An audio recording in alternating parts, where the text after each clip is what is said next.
I read a tweet of someone saying that UEDCL behave themselves during the festive period, but now it looks like they're back in office. So everybody's back to business as usual. They're circling back to where they stopped. But I feel like they're making progress. Are they? In their defense, apparently, when Umeme discovered that their contract wasn't going to be renewed, they stopped carrying out maintenance on the transformers, electricity poles. They just, okay. I mean, it's what you would do when you're moving out. Like, you're moving out. They weren't moving out. They were kicked out, and they were like, oh. Wait, they were kicked out? Yeah, the president was like, you know what? That's enough. We have to do our own stuff now. And then they just didn't bother doing any maintenance of but I know, a lot of the infrastructure. I really understand them because, I mean, let me, like, I'm done here. Where am I spending my money? That is. But in capitalist society, that's called profit maximization. It's not profit maximization. It's like if someone actually realizes this is now a loss because it's a dead end. What do you do? That's like being told you're leaving school, so you vandalize everything. Exactly, and there was a thrill about it. Oh, you support that? Yeah, you're the kind of person. No, I never used to do it. But I would understand people doing it. Like, you are done with school. Okay, it's just that I have attachment to things and maybe I value things overly. But if you're done with school, you throw your books away. You are done with school. You throw them away. People ban books. I was actually on the other side of things. I'm part of the group of people that actually used to outsource books from people like, okay, we are done. Give me your novels and plays. I have a collection of them with other people's names at home. I just don't see like the need. Just keep your things in order. Your kids. I do understand. No, I do understand it because I have everything of mine from like books, uniform from nursery. Yeah, by the way, I intend on building a museum like for yourself. No, like your kids have to pay my kids to come and visit my museum. Yeah, so that's why. What are you placing? We might be 70 and still walking that earth. It's going to like be filled with cobwebs, and then I think we'll just call it a museum of shame. Like you come there to see, oh, this guy wanted to be somebody. Oh, look at how he turned. What the friends for? Don't be like him. Look at how egocentric and self-absorbed and so that's narcissistic. For me to want to build my own museum, to like actually, people will just look at it and be like, oh yeah, that's a place. Maybe that it will be an attraction. Like people that don't want to go there, but they point at it that's a museum of shame. Yeah, you guys, what are friends for when you have people like Obre in your life? I mean, yeah. Well, yeah. I just feel that offer a reality check. It's our haters that keep your enemies closer. Yeah, they say. God save me from my friends. I can handle my enemies. I can handle.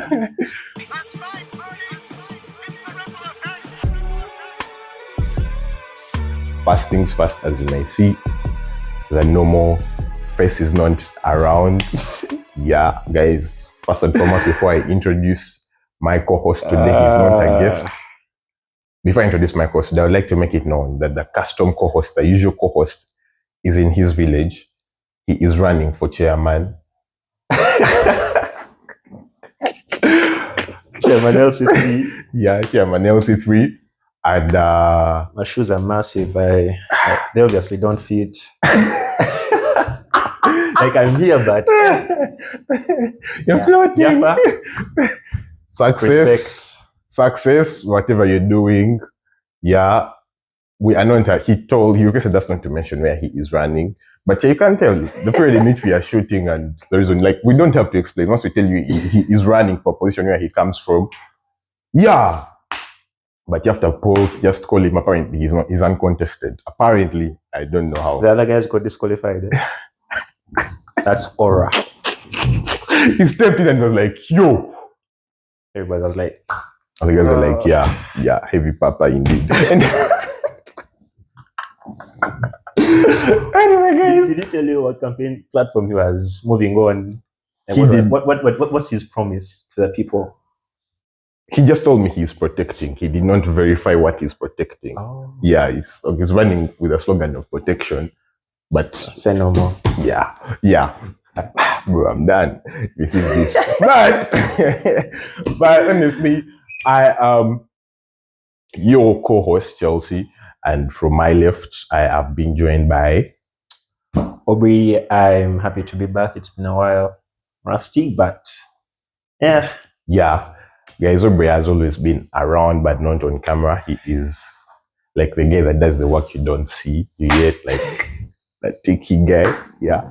So yeah, why not? Let's do this. I don't think there's much law we need to explain as regards what you're doing, so we just need to step into it. I mean, I don't have to explain to the world who Aubrey is. You don't have to explain to the world who you are. Those who know me. Those who don't, I'm Aubrey, and that's all you have to know. Yeah, he's a law student at Macquarie University. It's unnecessary. Come on. Yeah. Anyway, Aubrey, for the record, is an old friend. I just need to put it out there that I met him in S2. He broke my bottle. Yeah. And he was supposed to. Yeah, we became friends because he was supposed to pay my bottle. And I wanted my bottle away it was. You know the lesson that you get from that? Mm-hmm. It's learn to move on. Let things be. Like, it happened, it's an accident. I've not owned a bottle since then. Yeah, don't dwell on the past. PTSD, if you're not broken my bottle, I would still be a bottle person. It's not about the bottle itself. It's about how you react after the bottle is broken. Am I going to like conjure it back into how it was? Something happened. Like, the bottle is broken. But I was a kid. You broke my bottle. If you broke my bottle as a kid, yes, I moved on. But you need to consider that you do not put that much. I don't know. Who doesn't love their property? No. And do you know what I had to go through when I went home and I had to explain to my parents that my bottle is broken? I actually don't have a bottle because it's like 10K. You never actually paid the bottle at that time. I wasn't.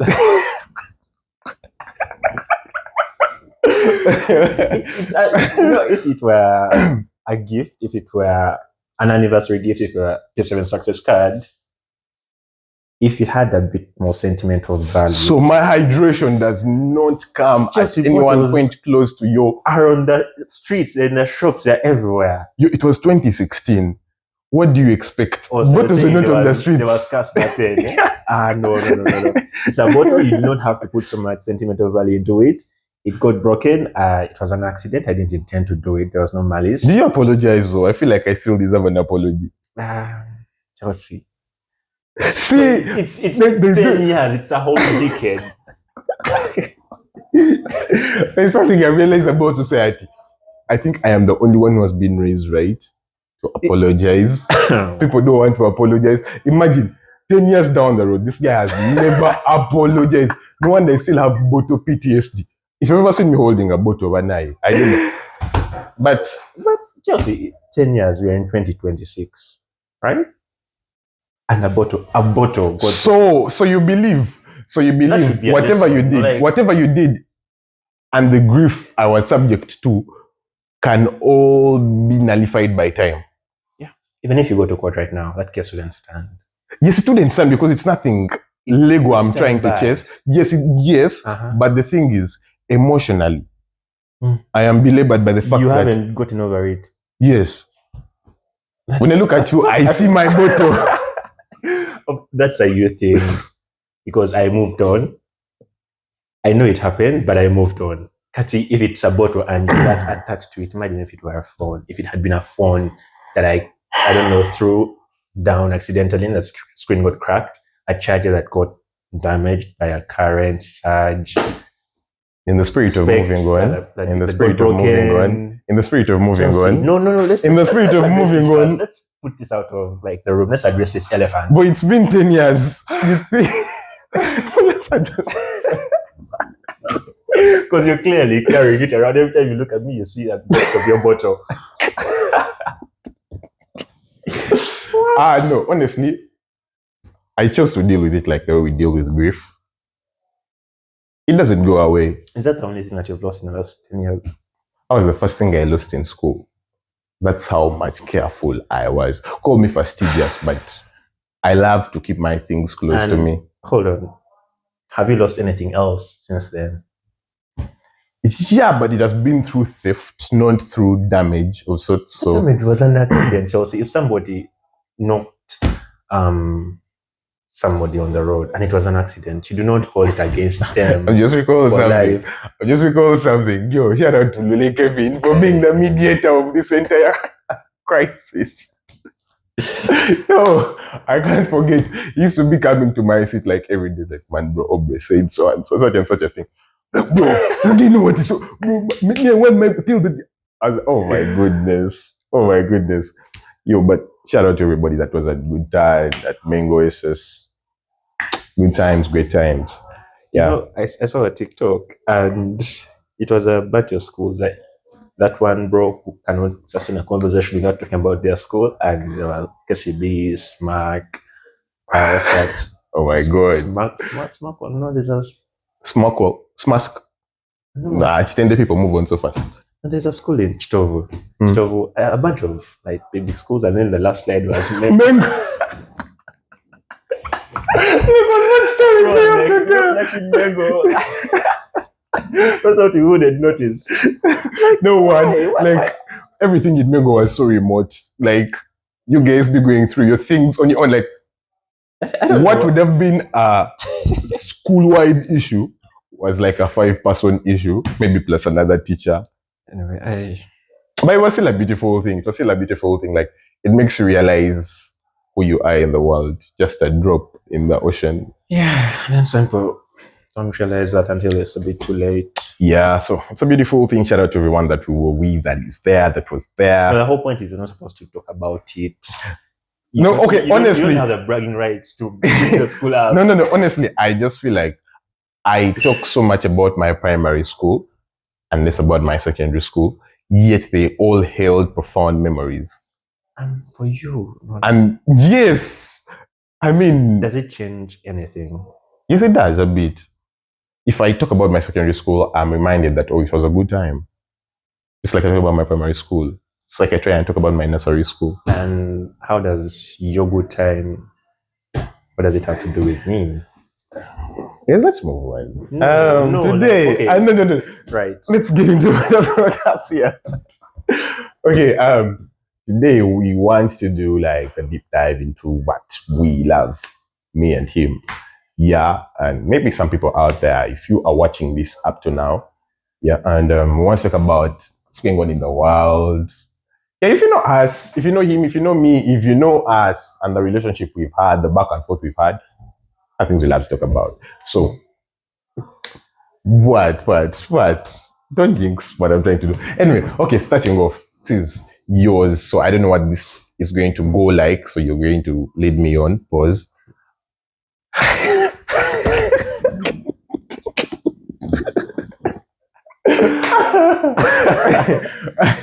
So, New Year's bingo. Yeah, what's that like?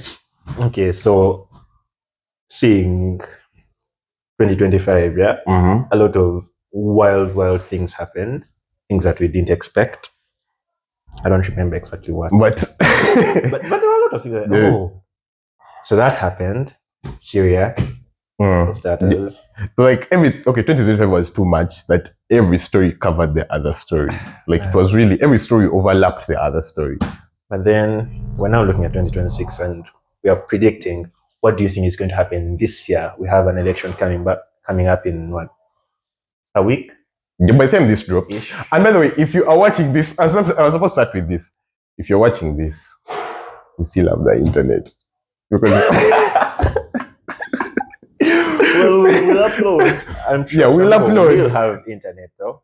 It's not going to be a blank. What will they be using? But then there's also what will they be? No, to this point, this point, the government has insisted that there is not going to be. If all fails, guys, guess where we are going to upload to? I don't want to say it because if I say it, you guys are going to sound slurry. Beat chat, say it. But like, do you know? No. If it was beat chat, he would have kept it towards. He would have made it towards. There are two words. No, the first BIT is in capital letters, and then bro, it's a ban. Actually, there are two words, and then there are different colors. Oh my god! Let me see if I can get it here. Let me see what it looks like or not. Different fonts, different colors. Just a thing, it's a pun, like it's a joke on society, me, I believe. Like, who names their app that, honestly? There are so many words that if you decided to pronounce them that way, they would equally. Look at that. Look at that. That's for iOS. This guy is up to something. Look at you. Look at you. It's honestly, if you don't see beach art, come on, no. See, if you do not see what I am seeing, you're choosing not to see the truth. Like, I didn't see it that way until you brought it up, and I still can't see it. It's just this is what they say in the Bible, that they have icebergs. This show is rated PG. Like it's actually G. Tell your siblings not to watch. Come on, man. Yeah, okay, so we'll upload to that app. Yeah, shout out to Jack Dorsey and whatever you're doing with what you're doing. Anyway, man. You know what you're doing. The world doesn't know. Yes, well, that's the first bingo. We're going back to how it all started. Yeah, come on, man. Yeah, by the way, we are going back to... Who knows? Yeah, we're going to be texting via Bluetooth. Yeah. You're going to be receiving texts. Now, it's going to be open your bit chat. I don't even know how it works, man. Like, you open it and then there's nothing there. Like, so if we are not in the same radiance, Bluetooth-wise, we can't communicate. Apparently, it's device. Every device acts as a mast of sorts. Like, a message comes from somebody, and it comes to your phone, then it continues to the next phone. So it's relayed information. Yeah. So, like, if I'm trying to tell my girl I love them, I have to go through people. Everybody's going to see it. Yeah. Tag her. Oh, okay. It makes sense. Like, it's like Twitter.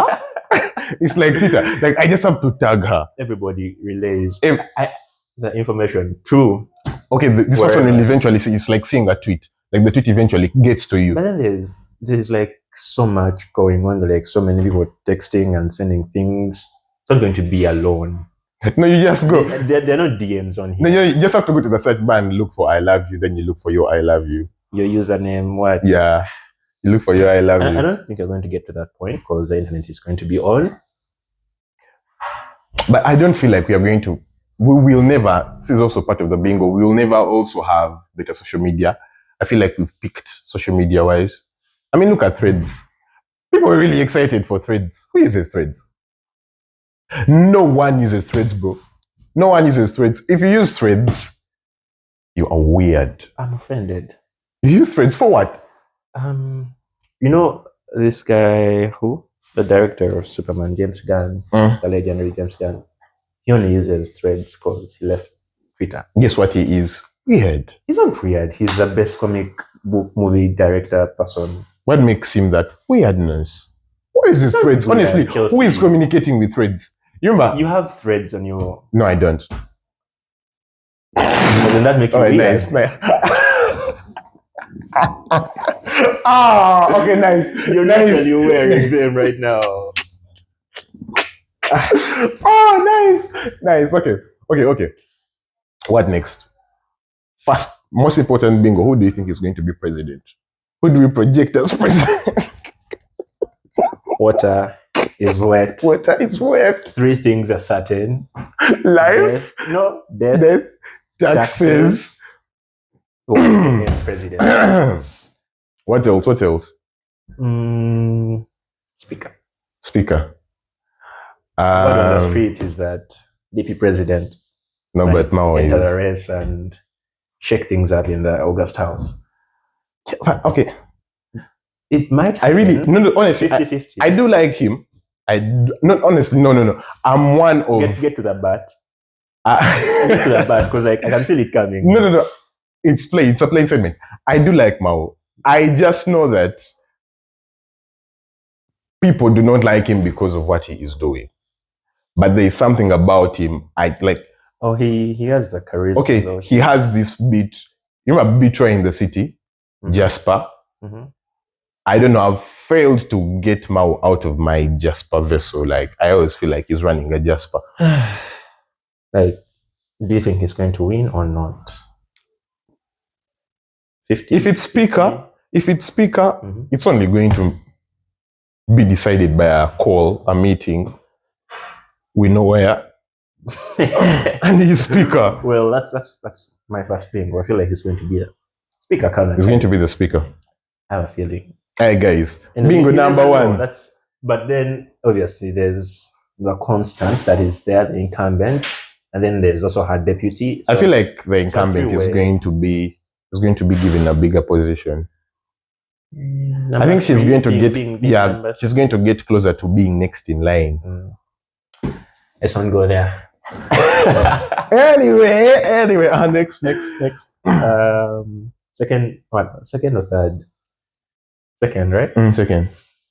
The most obvious one when we move to Europe, the UK PM could see another one this year. Yeah, KSM is being pushed out. I'm confident KSM is being pushed out. But it's a very sad, it's a very beautiful story ending badly. Do you remember that speech he gave when he won? I don't remember that. I wasn't Hasta la vista, baby. We all miss that guy. Tell me you don't miss Boris Johnson. Tell me you don't miss Boris Johnson. Well, he's one of a kind. He is. I had never really appreciated him until I read the memoir. Yeah, everybody has a thing with me showing off the books I read, so I know he's going to hate on me. But like when I read the memoir, I was like, yo, this guy is nice. Like, I know... Well, he was generally likable. Oh my God. Okay, may I ask, is Trump generally likable? He's a showman. He's going to put on a show. It's a yes or no question. Is Trump generally likable? Depending on where you're standing. Some people are just going to hate you. Never ask anyone doing below a question. Bro, they will run rings around you. No, Chelsea, it's a yes or no question. There is no reason to be potating potatoes. Yes, somebody's going to say no. It's not direct. It's not obvious. It's not Boris Johnson is one of the most unlikable prime ministers the UK has had. I beg to differ. Boris Johnson, if it's a table, Boris Johnson sups with Churchill among the most unlikable characters in the UK. But look at what the things that they achieved. He got Brexit done. When everybody same with Trump. Like, they're not likable, but look at the things they've done. It's not about whether you like the person or not. It's about how effective they are as leaders. I will be saving that for the conversations to come. Next. This year's bingo. Mm-hmm.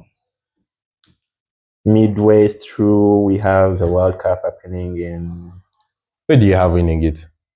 We'll get to that, but yeah. Obviously, I have my favorites. I want the story to be complete. The True God story to be complete. Oh my God. No, please, save me. World domination. Let's move on. He does not win it. This guy is He does not win it, bro. He does not. He will not. Well, it's a bingo. Like, yeah. Like, do you think there's going to be a dark horse? I don't know. Is there going to be... We'll get to it, but I know. Bingo, right? It's a bingo. It's a bingo, yeah. Wild things. Yeah, but it's still something we're going to talk about. But yeah, I don't think Ronaldo wins it. It would be a fairy tale end to what has been. Well, there are not many of those. They don't have a single World Cup trophy. And they will not be having one by the end of this year. Bro, there is so much quality in the world. There is so much quality. Sometimes things don't happen because you think they're going to happen. They happen because of other things. There's a team that got penalties in every game until the very end. That is how they were able to win. It's not because they were good, but it's because luck was on their side. And he could get lucky. Like, sometimes all you need is a bit of luck. Look at that. Ronaldo fans finally hoping on luck. It's not okay. Hard work. Interesting. We're looking at wild things that are going to happen this year, right? Mm-hmm. Next wild thing. Somaliland. Yo, by the way. Mm-hmm. They get recognition. Has the US recognized them? Well, they haven't, but then Israel already. The US is going to. I feel like a lot of Israel is just like it's even South Yemen.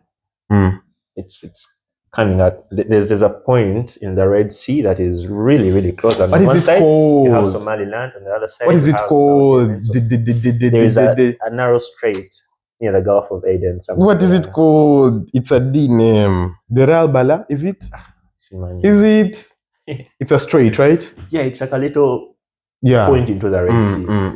That when you have two countries that are aligned with the West, global trade is like the Suez Canal, sort of thing. Global trade and obviously world domination will be easier for somebody. So two new more countries into the UN, Somaliland and South Yemen. And you know what I have on my bingo card on that? The US is going to be much more invested in Africa. No. Wait and see. Wait and see. No. There is a reason they are somehow using Israel to actually get into, because I believe Israel is an independent country. Yes, it's an independent country, but you know how they relate. We know how they relate. You've already seen their focus is back the other side. Yes, but okay. Even taking you by that thought alone, even taking you by calling a bunch of countries shithole countries, like he has. Yes, but world dominance. No. This is not about. What is he be doing in Africa? This is the thing. There was a war. This is Congo, the thing, and he wanted to end it, and I feel like I feel like we are having very many pre-conversations, but one thing you need to know is that China and Russia are pushing so much in their favor. And there's a reason you're seeing everything that has been happening the past few weeks, past few days. We'll get to that. But yeah, just my bingo as well. Next. The Premier League. Who is the Premier League? Oh my God. It will be a sad day in the history of the world. It's going to happen. It isn't. Like, we shut in that, bro. We shut in that. It is not going to happen. If Man City beat us, probably, but now it is done. It is not going to happen. The balloon has been deflated. I will be there to tell you, I told you so. It is not going to happen. There's a giant elephant on a tiny tree branch. So you believe Liverpool is going to wake up? Liverpool that can beat Fulham. Oh wait, no, come on. You believe because you sacked your manager, you guys are onto something. Oh my days. That's different. It was bound to happen at some point. Come on. So what do you think is going to happen? Who is this elephant, you think? Aston Villa? There's a dark horse. Cold, seated in 6th right now as we shoot. Ogies is coming back. Is he? No, he's not. You don't want Ogies. Come on. You do not want Social at your club. That's my bingo. No, come on. This is not even a bingo. This is a fact. It's Glasner. Next bingo. Okay. Who do you think is going to win it? Bro, it's going to be a sad day in the history of the world. It's not going to happen, Chelsea. But idea. Champions League. You know what it is, baby. You know what happens when you're in a tournament and we have a new coach. We've seen this storyline before. We've seen what happens. Ask Man City. I won't say much. You know what it is. If you're a Chelsea fan out there, you know what it is. It is on. We are the best, we are the most chaotic team that survives from within the storm. Who? We. You who? I'm not going to have to say much. We have to say much. NBA. Haven't been following. Who you got? Okay, I feel like I've also not been following. I've just really refurbished my algorithm, my algorithm to actually be following. I've not even been watching. I've been so focused on the Prem. The Mariska story broke me, man. It was like my sole focus. But what, did he resigned or he got fired? Both. It was mutual. It was mutual. He pushed for it anyway. So, I mean, Amorim was the first person to get sacked this year, according to certain sources. He resigned, let's say. I'm talking about Chelsea. Yeah, I'm saying, yeah. Okay, moving on. Get to the next topic. Or you still have more bingos? And the thing about bingos. The NBA, I was saying. It's really wild. I think the New York Knicks are going to win it this year. Next topic. They have all their starters shortlisted for the All-Star games. How are they doing right now? I think they are one game behind the Pistons. They're one game behind the Pistons. It's like the best team. They won the NBA Cup. Yeah. They're going to do well, I reckon. We'll believe it when we say it. They watch the NFL. No, you want the NFL. No. I love I don't think. I love America. I don't think many of these people watch the NFL. Some people, we have audience in the US. Okay. Okay. Hello, Americans. Yeah. The NFL. Mhm. Yeah, for those who understand, I'm just going to drop it there. I would really want Aaron Rodgers to run it back with the Steelers. It would be a nice thing. It would be a nice thing. Greenland. Aaron Rodgers is like the current Tom Brady. Like he is that. By the way, let me ask you this question. Mr. Taylor Swift. What's his name? Travis Kelce. Yeah. I thought he's like the Tom Brady of this generation. Nah, Travis Kelce, one is a receiver. Okay, he plays receiver. Like we know him for receiver. So he is not like that. But Tom Brady, like the QB position in American football makes you like come before the wide receivers and everything. I don't know what that is. The wide receivers are the guys like you've watched All American. The guys that run. No, I did Spencer not. James. Guys that run and get the ball. Then they run. But a QB, I don't know, just like the current. Like, let me ask you this question, by the way. Mhm. I know you have some clue about American football, right? No. Okay, let me use your view on history. What would you prefer? A black quarterback or a white quarterback?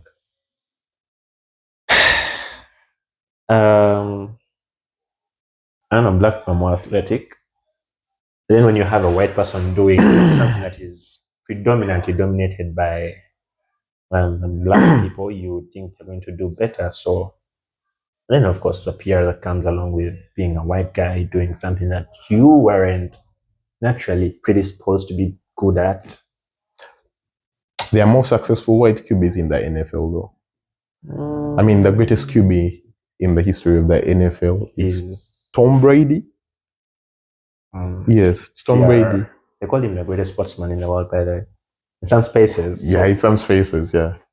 But it's Tom Brady. It's just PR. No. It's like NFL wise. Yes. Some would say Marcus Rashford is as good as Harry Kane.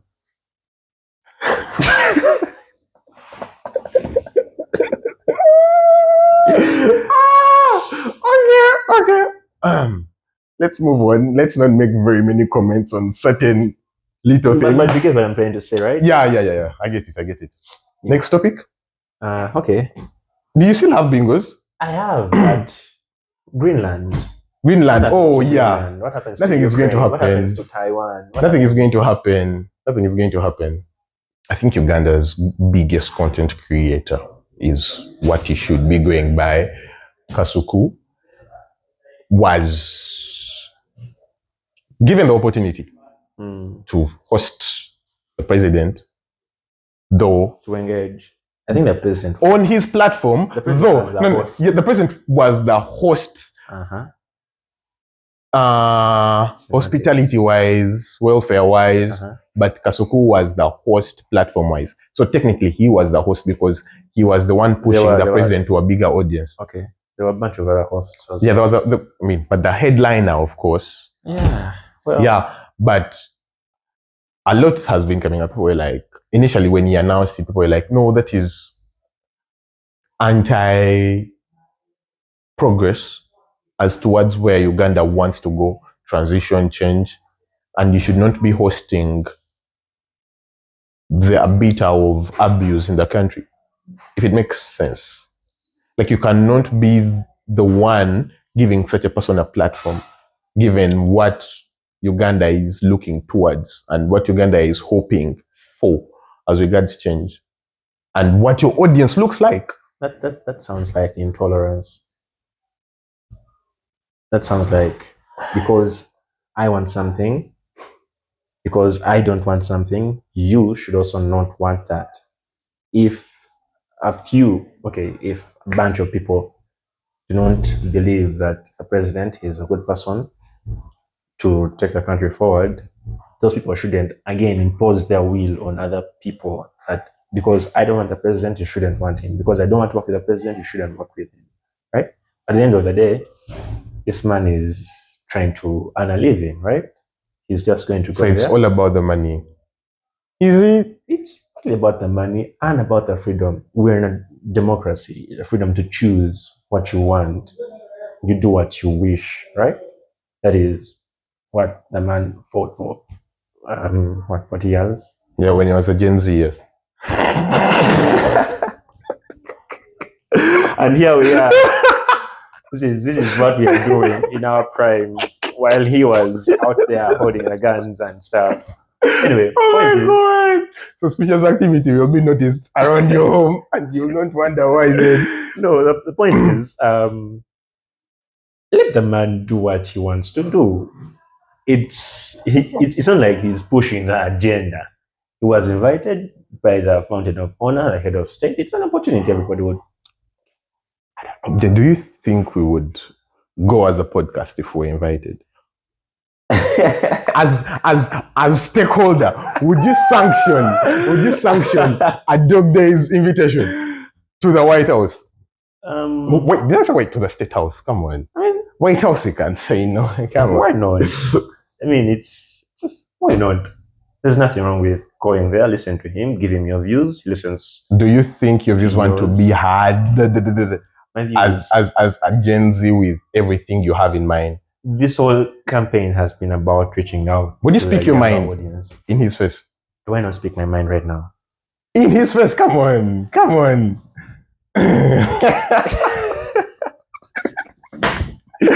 If he's watching, I am speaking my mind and he's probably listening.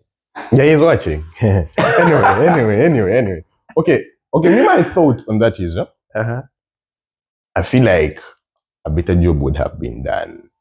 You watched Kasoko did not. I did not watch it per se, but I really read through the reviews, and it's like Museveni just did. You know when Tucker Carlson had Putin on his thing? I listened to that thing twice. I watched it, then I listened to it. And Putin had his own script. Yes, that's what was happening here. I feel like if you do not leverage yourself well, No, Chelsea. I think that is what happens with every world leader. They know that the media is going to come for blood. They're going to try to portray you in a certain way. You have your script, they have their script. They know what they're supposed to project to you. You know what? You remember that Access interview with Donald Trump that one time when they gave him the facts and then he looked at them and Trump also had his own facts and then he put them out and then the guy was like,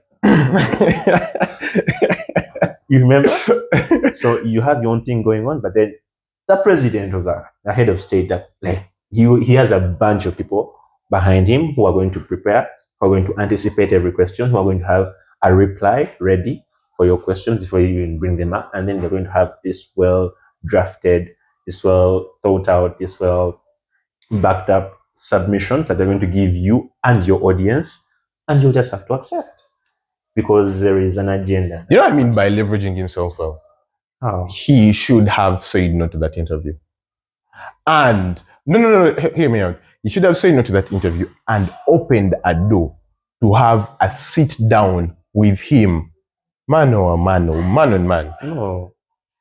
Let me tell you, if he faced him alone, like without the entire, photo op-esque appearance, not very many people, not very many speakers. One, he would have done what Kasoku does. I don't think he would have. I feel like he would have had the opportunity. Or a pre-recorded. It was live.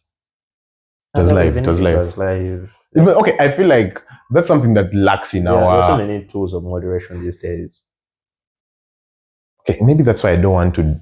If the opportunity came, in any case, I feel right like now, I would struggle with cable TV.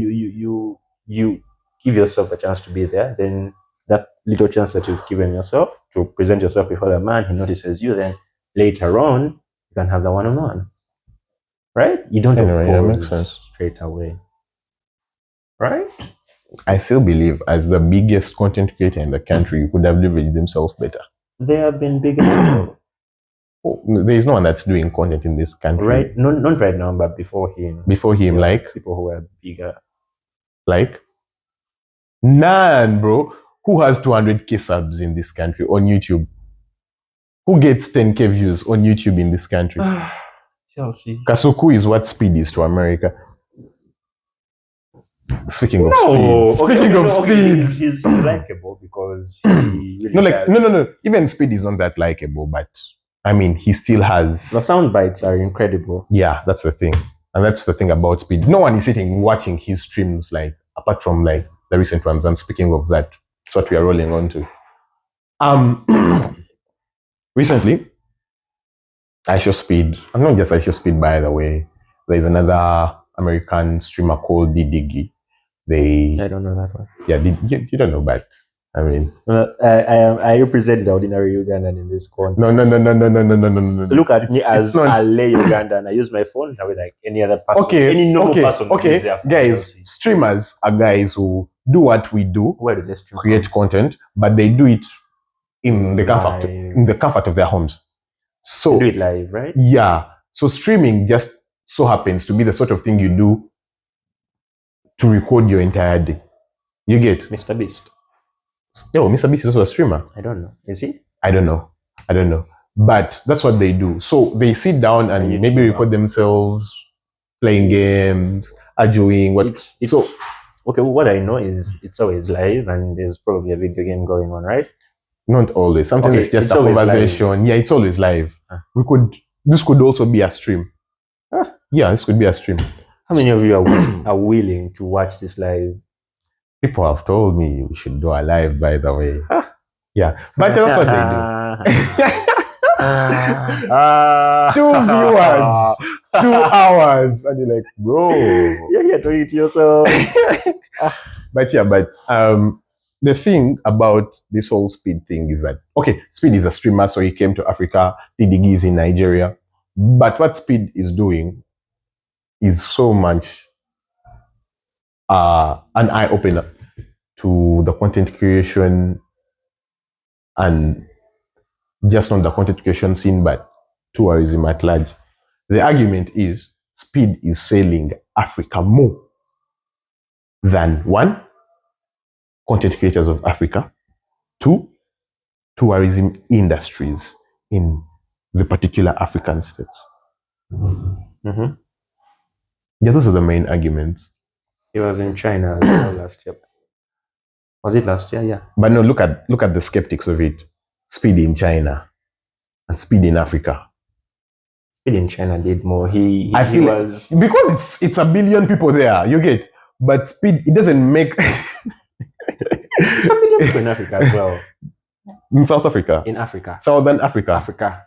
Yes, in Africa, but he is in Southern Africa. You get.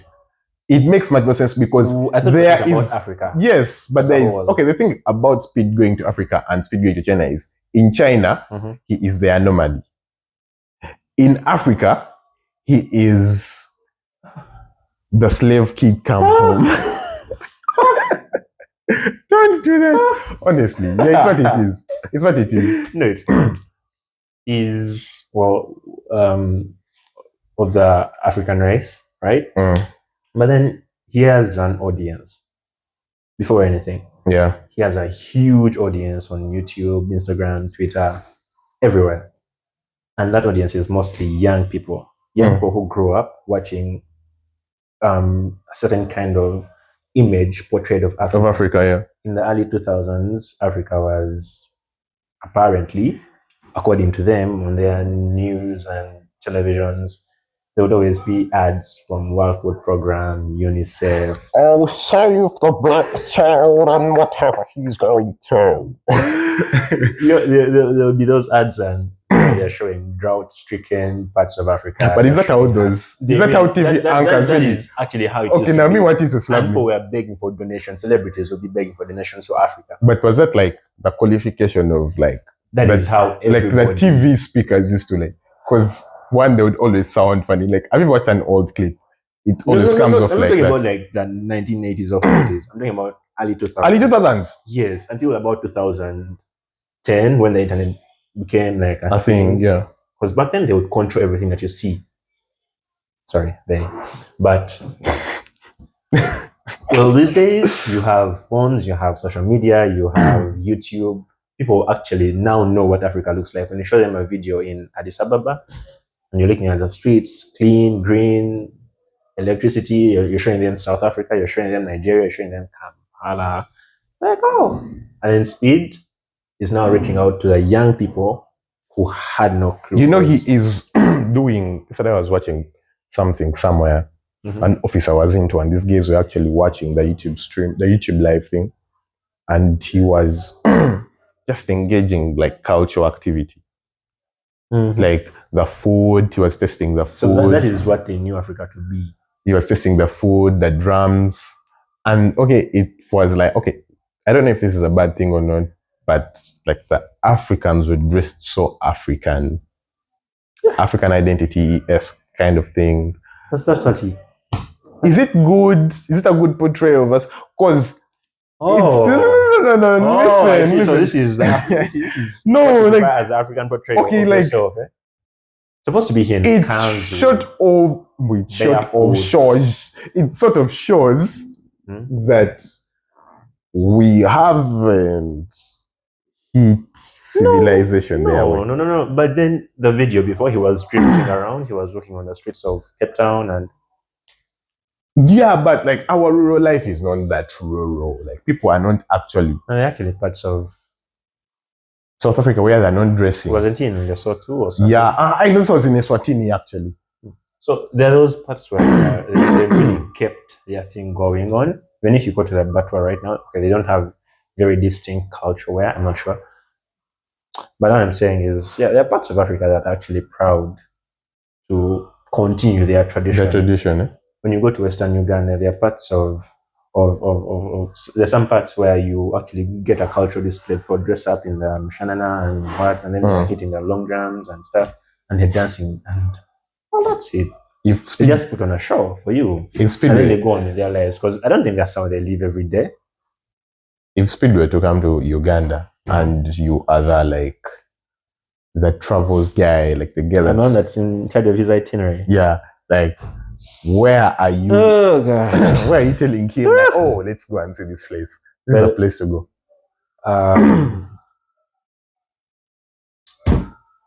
The Nile.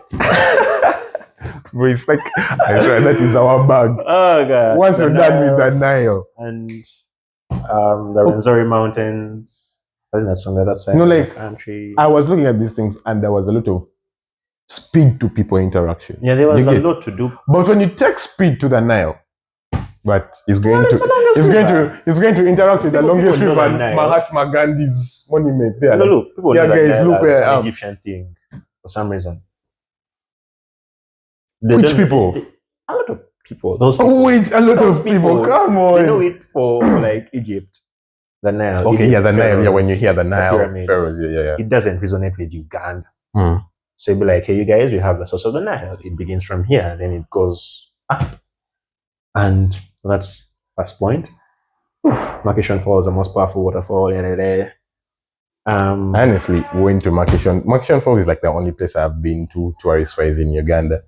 I think the only memorable thing was baboons having sex. Yeah. Honestly. Like, nothing was really that catchy. I don't think there is. Maybe I was a kid. There's much to do here. But does it speak so much to the quality of investment? Because now, you recall that point in Uganda where they brought some... There's some research that... No. 60% of them... No, there was some pair of influencers from over Italy and what that were brought to Uganda to market us. And now look at such an opportunity. Like, would you advise, like this is also us positioning ourselves, would you advise that, like, the state to actually invest more in content creators?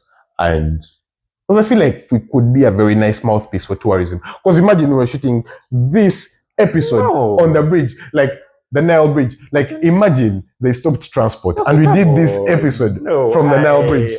I think who wouldn't want to come to see such? Has better priorities.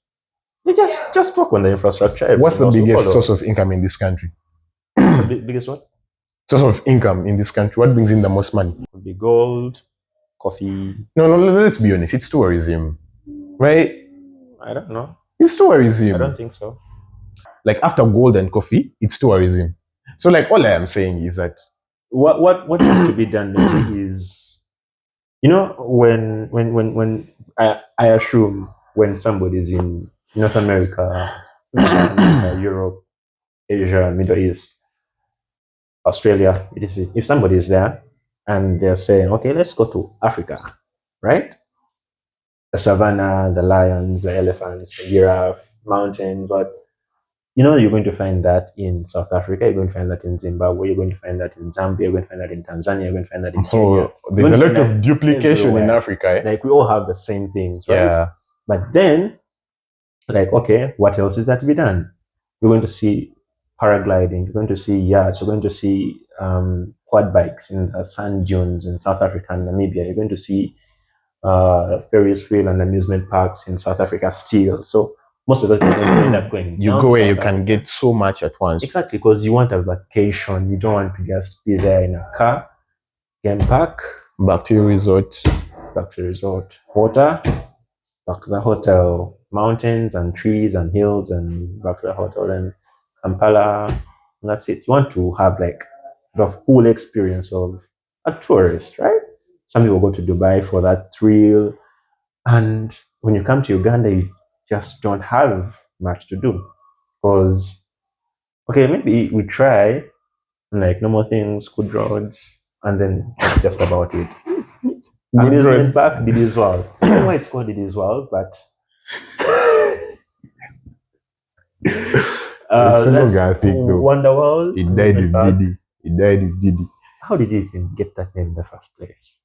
Probably the owner of the place was probably going by. He was probably called Dan, but maybe Dan or David. So people like Big D, Didi, or maybe Daniel Dumba. It's D-I.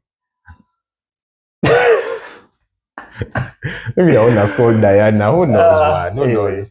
So the whole point is there needs to be like a bit more hot air balloons. I saw something in Action Force about it. When you hot air balloons, man. Roller coasters. Like there genuinely needs to be more. Okay, people are trying bungee jumping and stuff. But I feel like sometimes we are forcing it. There's a place in my neighborhood that does some funny stuff. Like this guys got a swamp and they turned it into like people are trying some lake-esque thrill. But that's like a what is it called? What is that thing called there, guys? What is it called? Quarter zipping. Actually, the place where people are quarter. Is it called quarter zipping from? It's called quarter zipping? I don't know. What is it called? Zip lining. Zip line. Oh my god, you guys are quarter zip.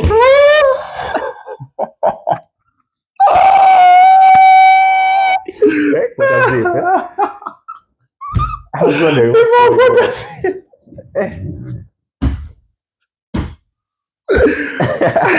It's only human, and this is the only proof that this is not AI doing this pod. Oh man! Yeah, this is the only proof. Quarter zips. This is the only proof that AI is not the one doing this pod. You're thinking about them, but anyway, fashion trends they come and go. Okay, they want a thing.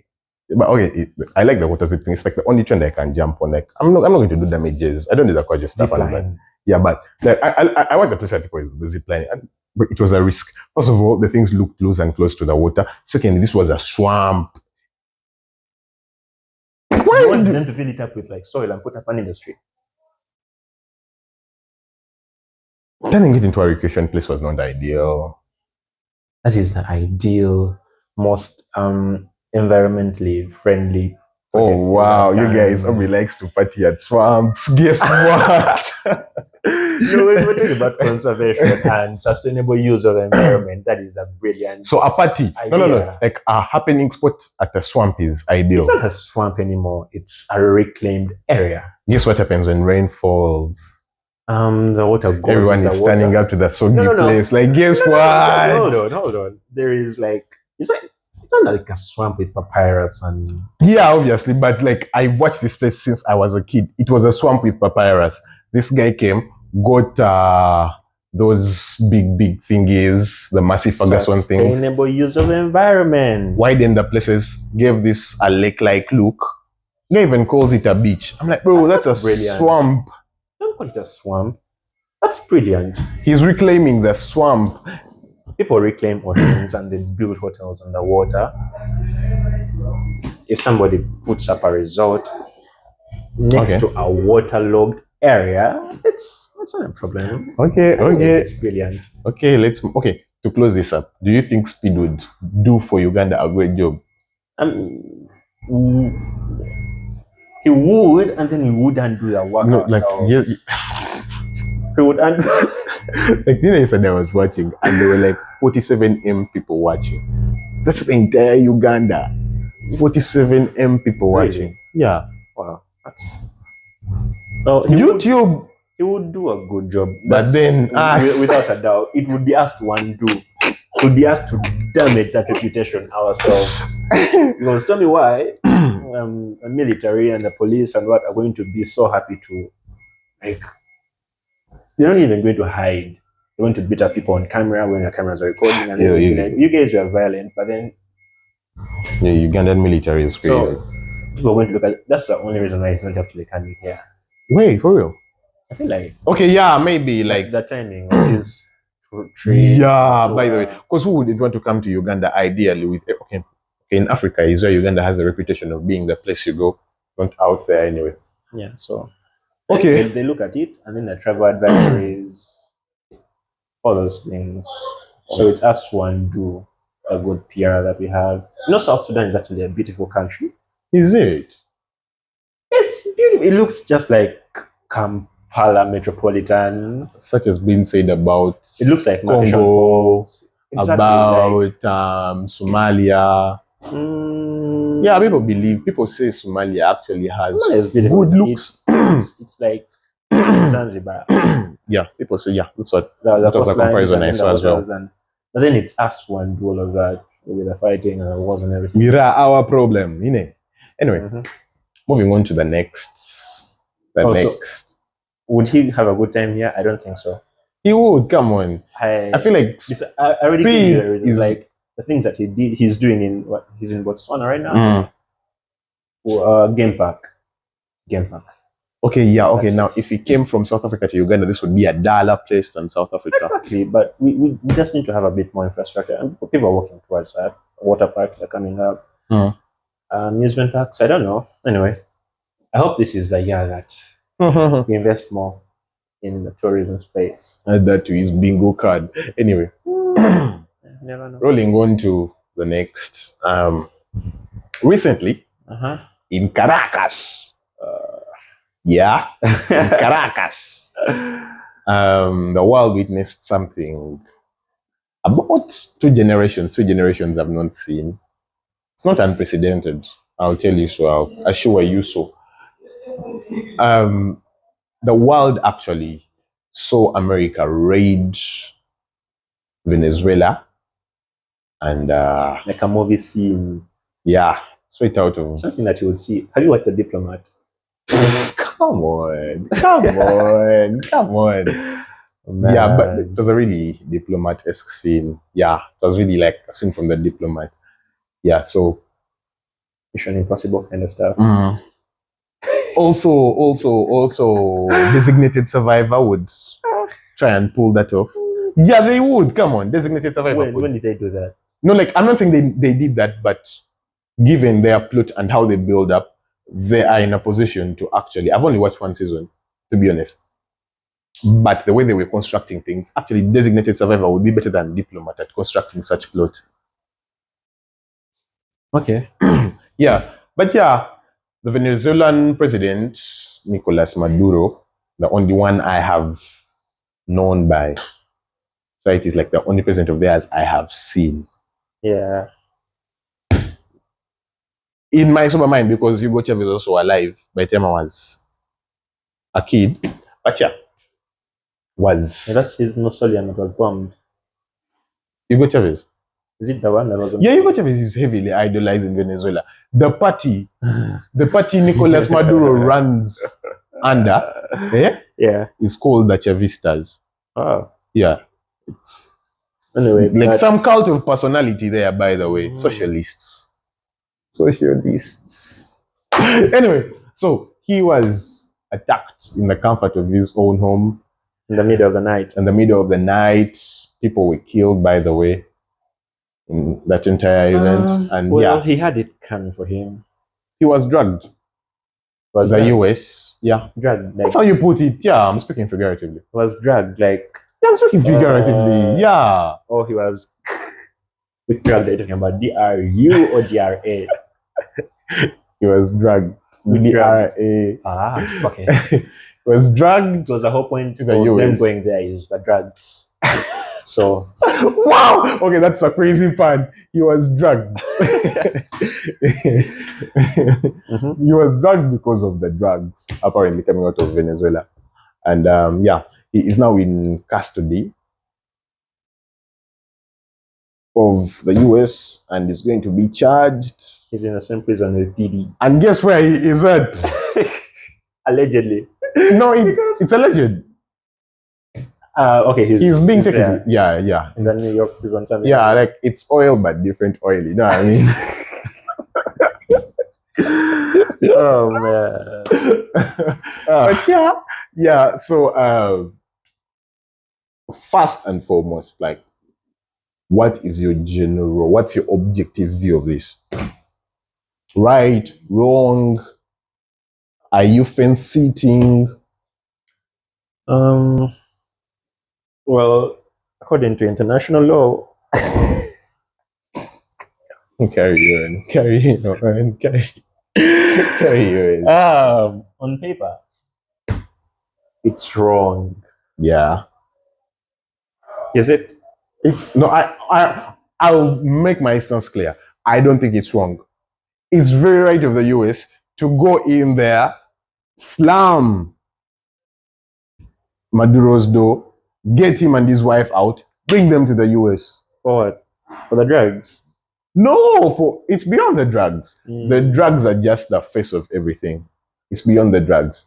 You cannot be entertaining Russian military activity or intentions just a few kilometers away from Florida. Every country has the right to do what it chooses. Yes, it's called sovereignty. Yes, it's called sovereignty, but sovereignty is an ideal. Sovereignty is an ideal. No one actually cares about sovereignty, bro. No one. It is self-determination, man. Self-determination. Like we, the people, choose what we want. Self-determination if only the matters. Can impose their will over other countries and carry out regime changes, then I think one of my biggest flexes in life is that I somehow landed in School of Politics. And when they're teaching us there, they tell when we are doing international relations and that, there's a theory called realism. And one of the key statements that you will find in every piece of literature, Carl von Clausewitz's On War, whatever you make of whatever Machiavelli makes in The Prince, everything comes down to one statement. Oh, is it Pericles? All those guys from Greece. Might makes right. Well, yeah, that's a fact, but still. Exactly. No. It's a fact. No, Chelsea.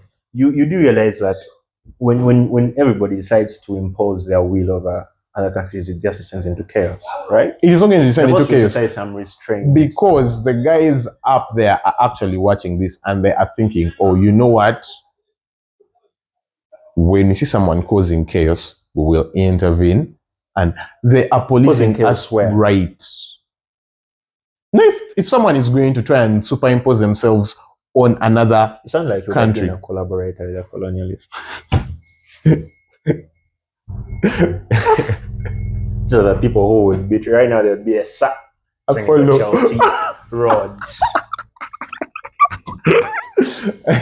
But honestly, me, I believe we are policing us right.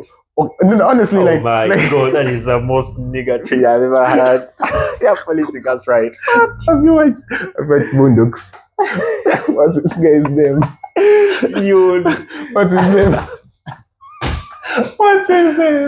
What's his name? Uncle Ruckus.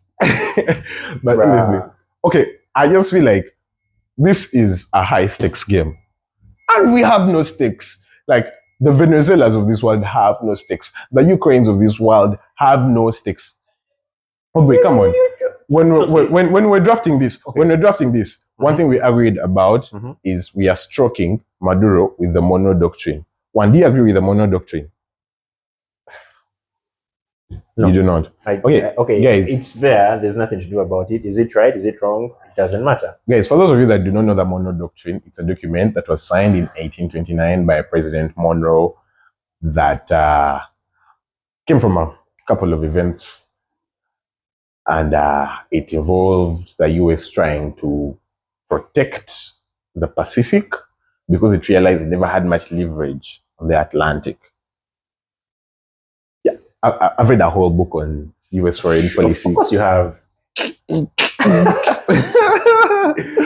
But you see, the whole point about okay, let me first explain the monologue to the people that are watching.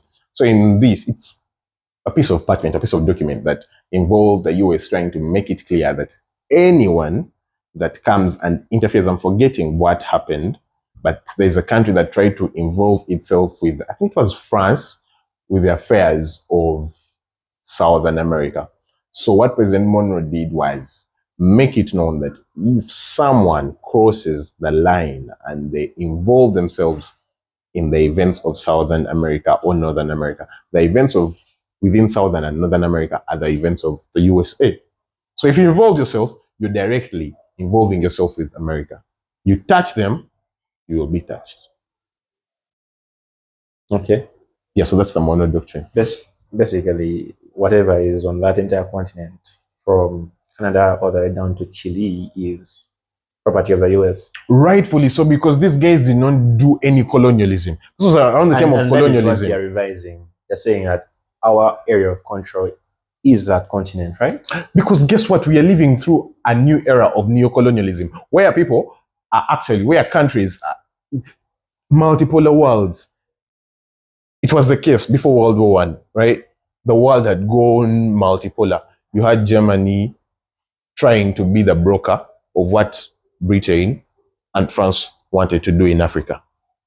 So what they did was, you do not come and colonize any place. I think it was France that wanted something in Southern America. France or Spain wanted something. They were like, do not come here.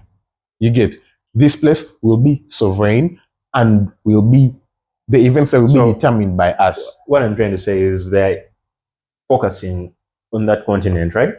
No, they're not focusing, but they're just making sure it's still in pocket. So, okay. Well, still, they do have control over that part, as they have shown everybody with Venezuela. But still, we know America is supposed to be like all over the entire world, right?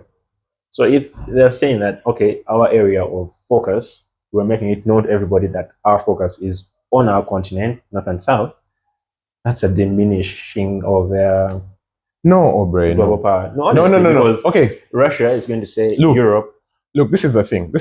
China is going to say Southeast Asia. On the international politics arena, there is such a thing as spheres of interest. Of course they are. So if I draw my sphere of interest, it does not mean I am limiting myself to what you actually should do. I am only saying... When you make it specifically known that you're going to focus on something, that means you're laying out the other. You can't have your cake and eat it. Pick one or just stay there. When they do something, you say no. When they do something, you say no. Because right now, maybe Ministry of Foreign Affairs in China is going to be like, okay, all the affairs in Taiwan, you know what I'm saying? No, not Taiwan, but South China Sea, Philippines, Malaysia, and then they'll be like Africa, yeah, you get. That's what I'm telling you. So because they could also just come up with their own doctrine. There is a school of There is a school of thought that I actually agree with, that America is going to do more in Africa than before. Look at Somaliland. They're going to use Somaliland as a tool to break the Gulf. Yeah. So if they break the Gulf, you're going to have higher spikes. And I am not saying this, I know a lot has been said on this pod about my faith and everything, but I'm only saying this from an objective level. There are going to be higher spikes. An objective. There are going to be higher spikes of Christianism. Where? In Africa. Because they need that. I mean, he's a right conservative. Now. They need that he's running right on now. The conservative card. Wait, even for when he leaves. Because he's doing that in Nigeria. Okay, Aubrey, do you believe what Trump did with Venezuela is wrong?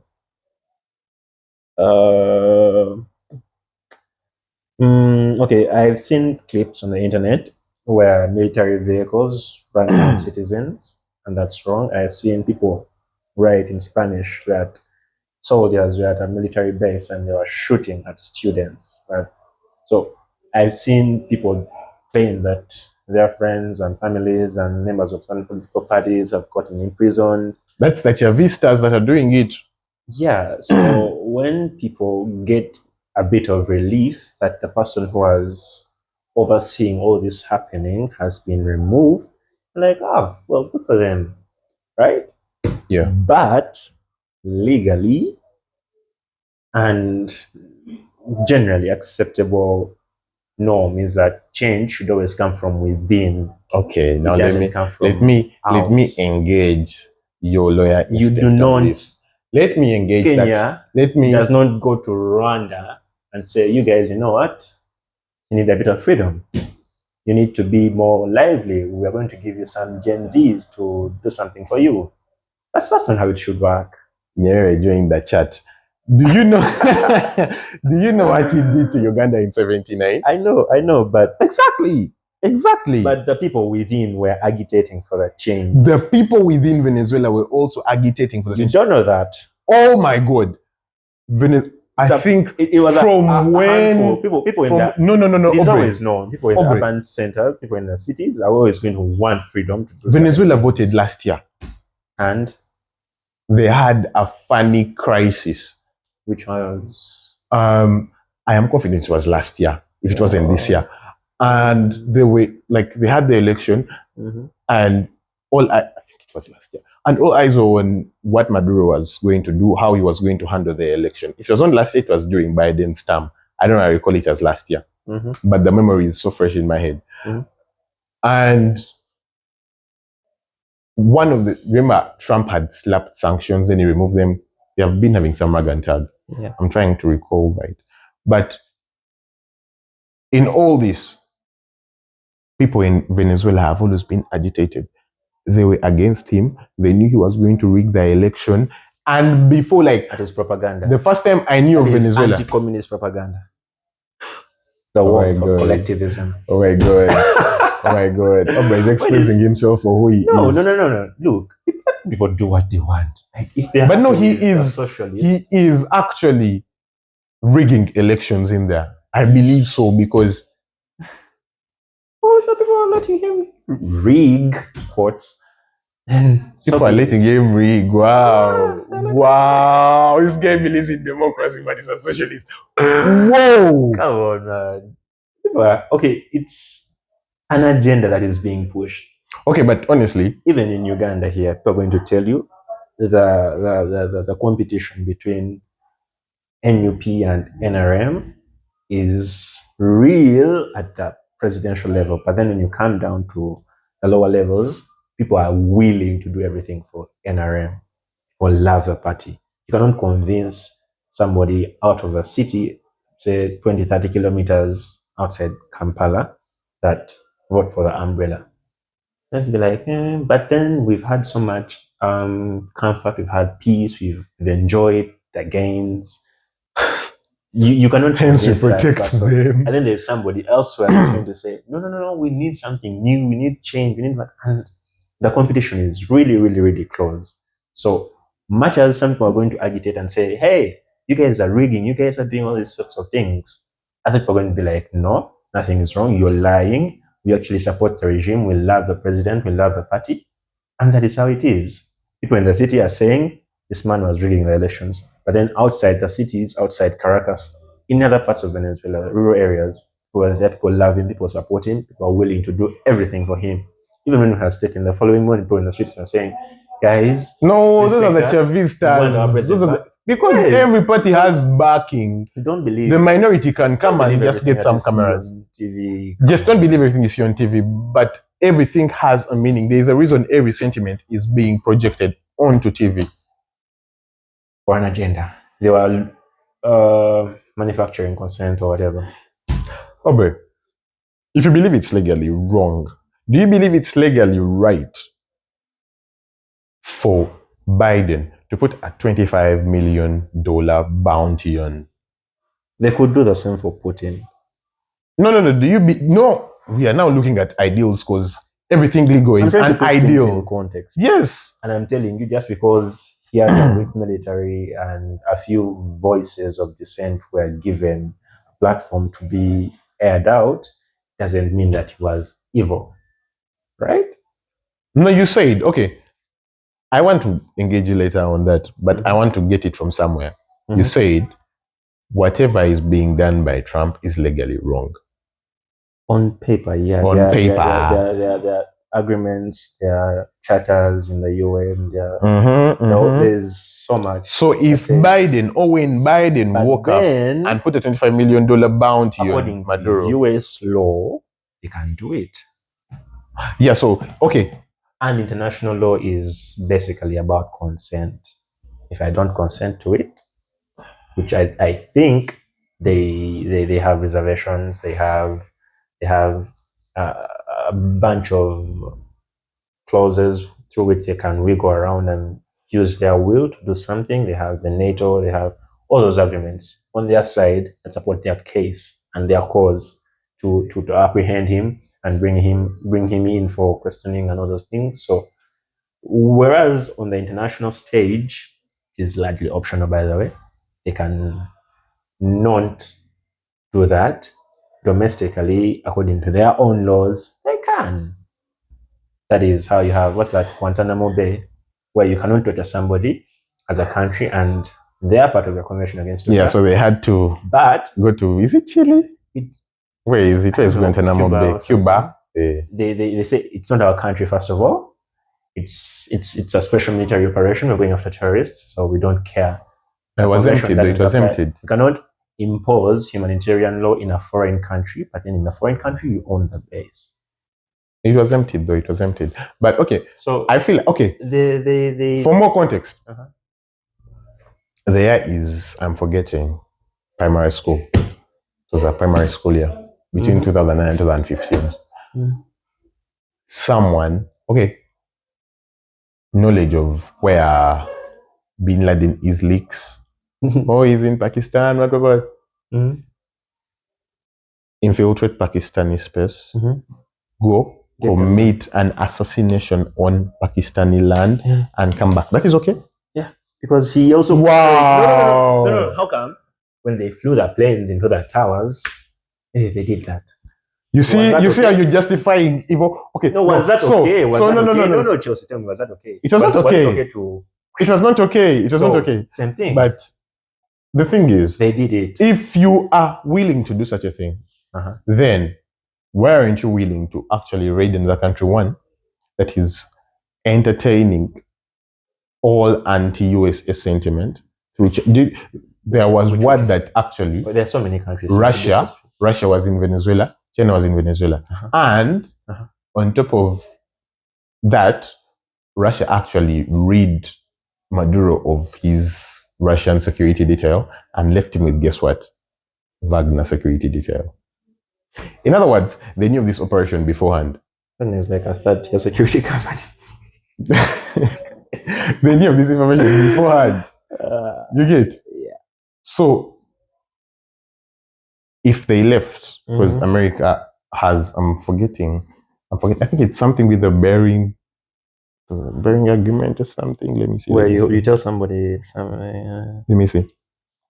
This is point 7 of the Anchorage Protocol as part of the Bering Agreement between Trump and Putin. It establishes the rules of engagement for Russian military personnel and private contractors.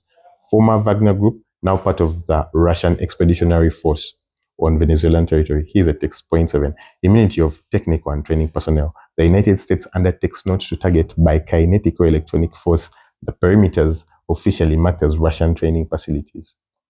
Meaning? Personnel of the Russian Federation located in Venezuela under technical assistance contracts will be safely extracted before the terminal phase of any law enforcement action. Any resistance offered... So when they're going to carry out a raid, they let the Russians know and then the Russians pull out. Yeah. Right. So in other words, the Russians knew what they were engaging Venezuela on. The point? This was Maduro's stupidity that cost him. One, you are aware of the Monroe Doctrine. It has stood, the Monroe Doctrine has stood. This guy is not the first. There's some other guy from Panama called Noriega. It was also captured in the same way. Monodoctrine unknown. The Americans are going to come into your country and do what they want, and then they'll leave. But there are very many unwritten monodoctrines all over the world.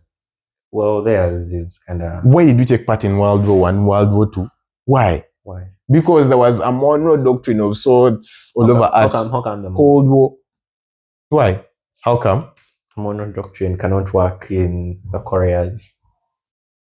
It can't work because that's an anomaly in international politics. Right. You get? That's an anomaly. But anyway, it's still a concern of China. It cannot work with Taiwan. Hasn't worked all this long. There was, okay, let me show you an example of a monodoctrine of sorts. No, I know. In Russia. It's specifically for this country, this hemisphere, this part of the world. World. Guys actually divided the world into hemispheres and they're controlling them like that. Yeah. Georgia had something like that going on as well. In 1984. Eurasia, Oceania. Yeah. Oceania, Eurasia, and that contested land. Oh man, the unclaimed, the unwanted. The unwanted, unclaimed is Africa. But well, honestly, I feel like whatever is happening is well justified because in the world of what the French in the 18th century called realpolitik, this is what only happens, man. This is what has to happen. It happens because one country wills it. It's not. We're not safe because of international law. It's just because one country restrains itself from... Yes, that's the thing. So I'm saying, for America to go into Venezuela, it comes after a long bout of provocations. And by Venezuela, one man in the past 6 months, who has gone on mocking the president, copying his dances and telling him, come for me. Yeah. Like, oh, okay. Let me show you what's up. But yeah. So everybody else is careful not to tread along that path. And he says something, you don't look.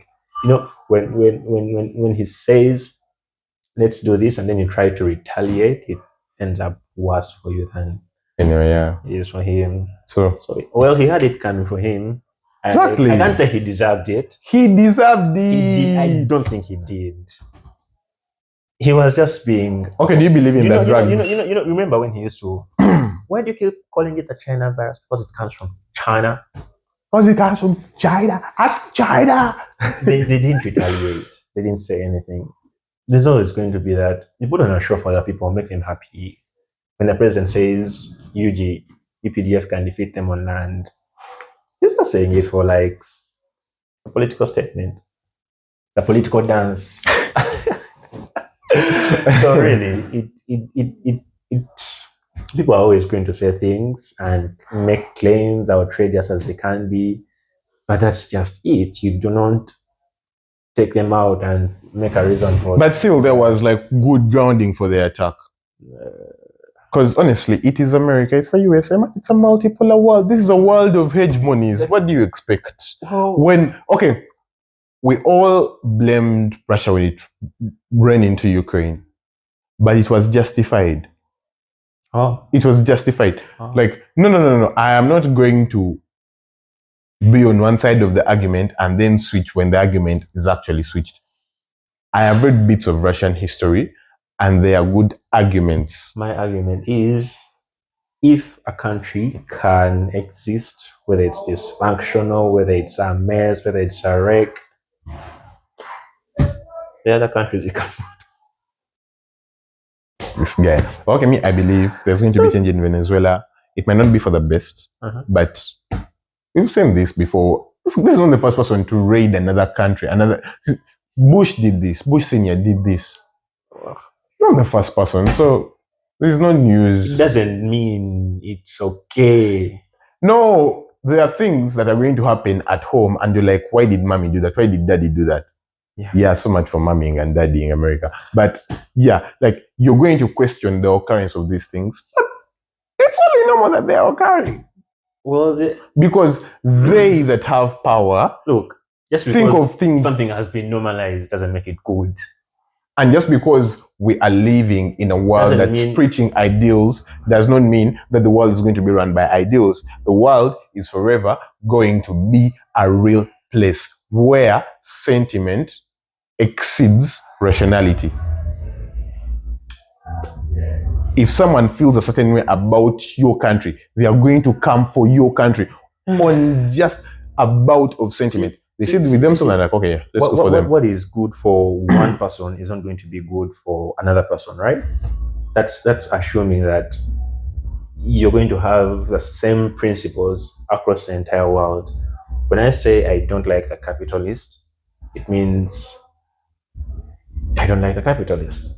But when the capitalists say I don't like the communists and the socialists, they want to impose that same view over everyone. Because guess what? But then you realize that Africa, we naturally, we're just going to live together. We're going to share. We're going to be happy to help one another. Just said it's about individualism, right? And we are happy. We have grown up in that way for centuries, for decades. He who plays the piper, calls the tune. That's what I'm telling you, that's wrong. That's a wrong approach. It is you just call it the multipolar world. It's right? A multipolar world. But no. When I say multipolar world, I mean the world is run by the US, Russia, China. Three hegemons. It should be tripolar. Okay, yes, tripolar. That's wrong. But no one says that in international. We also like 200 countries. Some recognize, some don't. Yes, but and like everybody has something that they believe in. You cannot give everybody a uniform and say quarter everybody. Yes, but we all know the things that run underneath everything everywhere. You get when you see Uganda going into Somalia, you're like, yes, it's not Uganda going into Somalia. It is the US. When you see Israel acknowledging Somaliland, it is the US launching the recognition of Somaliland. You cannot have a list of things, a to-do list, a checklist that you apply to everyone. People are different. But that's the thing. That's the thing, Obre. Might makes right. You're speaking very. Some things just don't work out, Chelsea. Like they just never work out. Like what failed? No. You know, when you're a kid, there's building blocks, right? And you know that this shape goes with this shape. This goes with this. You cannot get a circle and put it in a square. It just doesn't work. What works for one country may not work for another. Obviously, the US isn't going to come raiding Uganda. It's not. But they are going to find ways because they are mighty, using CIA infiltration to get into Uganda. Because it's what they will do. No matter how many times they do that, we will revert back to factory settings. That's a fact. And they will do what? Return. I was following an argument, 2021. Let's say Africans are just drawn naturally. It's just in our blood. We are drawn to elders, first of all. We are drawn to kingdoms and dynasties. We are an egalitarian society. Egalitarian is what? No, I'm saying equality. Like we're not. Egalitarian. I'm picking the word from what? From those History 5 lessons. Egalitarian means equality. What for everyone? Equality, fraternity. Equality, fraternity. Right. No. I'm recalling. There's something. There's a word we use when we're describing. What I'm trying to say is the African setting is. I don't have my dictionary. I don't know what the word is, but there is that thing where you just find yourself drawn to older people and dynasties, rulers, kings, chiefs, and that's why you have this man in Equatorial Guinea. You have Yoweri. You had Bashir in Sudan. People ruling countries for ages, decades, centuries, maybe. Who knows? But that's just us. Even if you remove this one, somebody's going to come up and 20, 30, 40, 50 years, same party. That's just how it is. Then you have a country like USA, 4 years. Are you saying 2 terms? Are you saying that when we bring it now to like the Ugandan lens, we should look at ways of running the country from the perspective of let's embrace who we are. Maybe we are. That's something that we've completely ignored. We are a society that engages more in the ideas of, say, our elders guiding us. So It's in our blood. so it's in let's our have more culture. senile leaders. Let's like at the top, like It's not particularly like- senile. for okay, not senile, but okay, maybe let's say And the let's say- minimum age for a Ugandan president should be 60. Even if you For parliament, it should be at least lowered it down 45. to 18, people are always going to look for a father figure. We are very paternalistic. Okay, even a mother figure, it doesn't matter. Samia Suluhu is there. But you get what You're the going to hell? look for What do we do as Africans calling people mzee? who, this guy in, is it Senegal? But he has a name. It sounds like Basiro. Basiru Diomaye. He's young. He's, I think, the youngest right now. But I feel like it has fallen He's apart, playing man. terrible. Yeah. And then, But look at that. Even this guy who died in Kenya, Raila Odinga, he was being called Baba. You get? people are always going to respect an elderly statesman. So we have, are we much more drawn to cult of personality? Probably that's how we're naturally predisposed. Like a lot of countries in the global south, right? Global south, I think that includes China as well, and Middle East and Into the global south generally, yeah. Sub-Saharan Africa. You're just going to want to have an elderly leader. Yeah, Nigeria, look at what that has done for Ghana, the UAE. Like they're functioning well. Of course, you have a few Ethiopia, Egypt. and what. Egypt fell apart now. Egypt fell apart. Their democracy. Malawi recently had an election and they got somebody older than the previous president. So you are always going to have somebody that is old running an African country, and we function better with elders because they're the ones that really stamp their authority. Exactly, the ones who people are willing to respect, because somebody who is 50 is not going to look at this 40-year-old and be like, oh, my leader. That's just not going to happen. But then when you look at somebody who is 60, somebody who is aged, somebody who has gray hair, you're going to be like, oh, this is. And once you transcend into spaces of abundance and you're now being a conduit of that abundance onto other people, you earn the respect. So that's why Nabanja gets the term Mama Nabanja. Some people have refused to acknowledge Kobe Wine because he's but then they are willing to accept Muntu and Besige. I know people who actually describe Noop as a group of goons simply because the fact that they are young. They don't sound like that. Yeah, so it's just an African thing that you will not have a young head of state. When they are there, they're going to grow into the position. They will stamp their authority as young men, and they will stay there for long, and the people will be happy with them. That's why I'm telling you, okay, let's do an ideal construction of Ugandan laws from that perspective. What's your minimum age for the president? For that president to be respected? 50. 50. Yeah. MPs vary. They represent the constituency. Yeah, still. Minimum would still matter. 32. Wow! 32 is a good number. Okay. So, point being, while in Europe, you're going to have people who are more pragmatic. They want 20-year-olds in government. They want Macrons of this world. Like forward-thinking, progressive young people to take charge. Yeah. Africa, you're going to have older, slower. You're going to have more paternalistic people that are going to patronize you, people that are going to the Middle East. Yeah, I think it's one of the reasons Netanyahu has struggled to lead Israel. Yeah, because he's a bit of the age bracket. Yeah, he's not yet there, and so it's the same reason Golda Meir also failed. That's why I'm saying that some things are not going to work. Sometimes they may work in temporary fix. They try to do that with Libya. Yeah. They've tried to do that with Sudan because the new leaders of RSF and National Army, they're young, but it's not working. It's just not going to work. If they had brought somebody that was probably a bit in the same bracket as Bashir, maybe they would have agreed out of respect for the new leader. But then they brought somebody that is young, charismatic. Yeah. So, transition in Uganda. If it was somebody older, everybody would be cool with it. They're like, oh, he's an older person. He's probably he has seen it all. He has a few years left.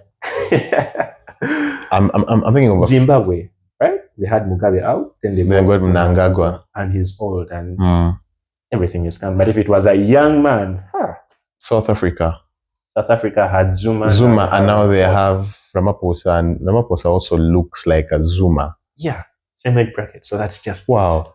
Let me see. Gambia would disagree. Gambia, that's the Jomai fight. Senegal would disagree though. Senegal is. Don't be surprised if the next person is twice as old. And Faye. So, have you agreed? Have you? Yeah. I've kind of bought into it. For the first time, he has agreed. Wow. I'm a changed person. If you've not yet realized. But rest in peace, multipolar world. But anyway, rolling this onto our last and final topic. It is by beautiful coincidence that today, the podcast, at the time of shooting, the co-hosts are all subscribers to, much as they might be different teams, but these teams have been subject to the same predicament in the past few days. One, the manager had to actually accept and resign. The other made comments about the management. I am the manager. A few hours later, club statement. Ruben Amorim. Club statement. It was brutal. Like, hey, try to start the authority. It was so fast, like, and then he shows up a few hours later and he's smiling like he's very happy. Like people were like, oh man, someone was like, people at Carrington were surprised. Him and this stuff were smiling. You know, in my head, like, once I read that, I was like, bro told us we're going to go through so much pain, and then he delivered the pain. You guys, that's the worst bit. Things are going to get.